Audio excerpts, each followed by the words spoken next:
হসপিটালে ডক্টরের মুখে কুসুমের অবস্থার কথা জানা মাত্র এবার চরম এক ধাক্কা খেলো আয়ুষ, ঈশান এবং কুসুমের গোটা পরিবার। হ্যাঁ বন্ধুরা, ভিডিওটা লাইক দিয়ে দেখতে থাকুন। মাঝরাতে কুসুমকে হসপিটালে নিয়ে ছোটা মাত্রই যখন ডক্টরদের কাছে হাত জোর করে অনুরোধ করে আয়ুষ বলতে থাকে যে ডাক্তারবাবু যে করে হোক না কেন কুসুমকে বাঁচাতেই হবে, আপনি একটু দেখুন না কুসুমকে। অন্যদিকে কুসুমকে দেখা মাত্র ডক্টররা যখন বলতে থাকে ও মাই গড ইটস টু লেট, উনি অনেক বেশি ঘুমের ওষুধ খেয়ে ফেলেছে এবং ওনার মুখ থেকে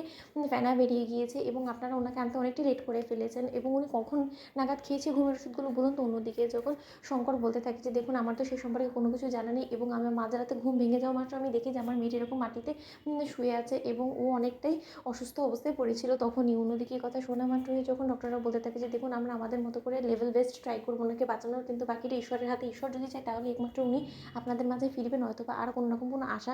নেই, ঈশ্বরকে ডাকুন এবার। অন্যদিকে এই কথা বলা মাত্রই যখন কুসুমকে অবশেষে অপারেশন থিয়েটারে নিয়ে যাওয়া হয় এবং অপারেশন থিয়েটারে নিয়ে যাওয়া মাত্রই যখন ডক্টররা নিজেদের মতো করে সর্বোচ্চ চেষ্টা চালাতে থাকে, ঠিক সেই মুহূর্তেই ডক্টররা হঠাৎ করে ওটি থেকে বেরিয়ে আসা মাত্রই যখন আয়ুষ বলতে থাকছে ডক্টর কীরকম কন্ডিশন এখন কুসুমের বলুন না, ঠিক সেই মুহূর্তে ডক্টর বলতে থাকে যে দেখুন পেশেন্টের কন্ডিশন যথেষ্ট পরিমাণে ক্রিটিক্যাল এবং যতক্ষণ না অপারেশন কমপ্লিট হচ্ছে ততক্ষণ পর্যন্ত আমরা কিছুই বলতে পারছি না এবং আমাদের মনে হয় খুব সম্ভবত যে উনি অনেকক্ষণ আগেই ঘুমের ওষুধ খেয়ে ফেলেছিল এবং তাতে করে ওনার শরীরের অনেকটাই ড্যামেজ হয়ে গিয়েছে। অন্যদিকে এই কথা বলা মাত্রই যখন অবশেষে আয়ুষ বলতে থাকে যে ডক্টর আমি কোনো কিছু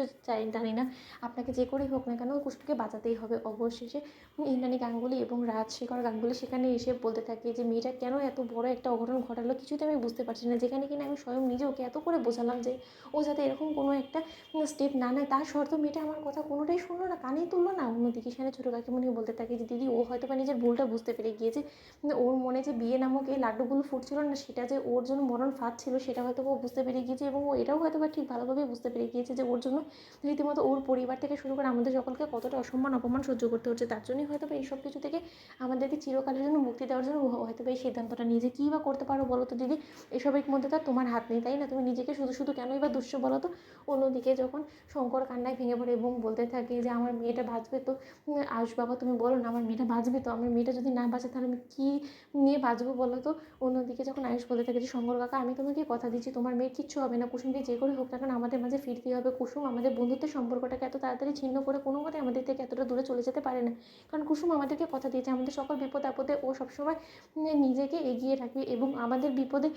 ও থাকবে, আমরা ওর বিপদে থাকবো, সেটাই তো স্বাভাবিক তাই না। তাহলে তোমার কেন মনে হচ্ছে যে এত শীঘ্রই তোমার মেয়ে তোমার কাছ থেকে বিদায় নেবে বলো তো। কুসুমের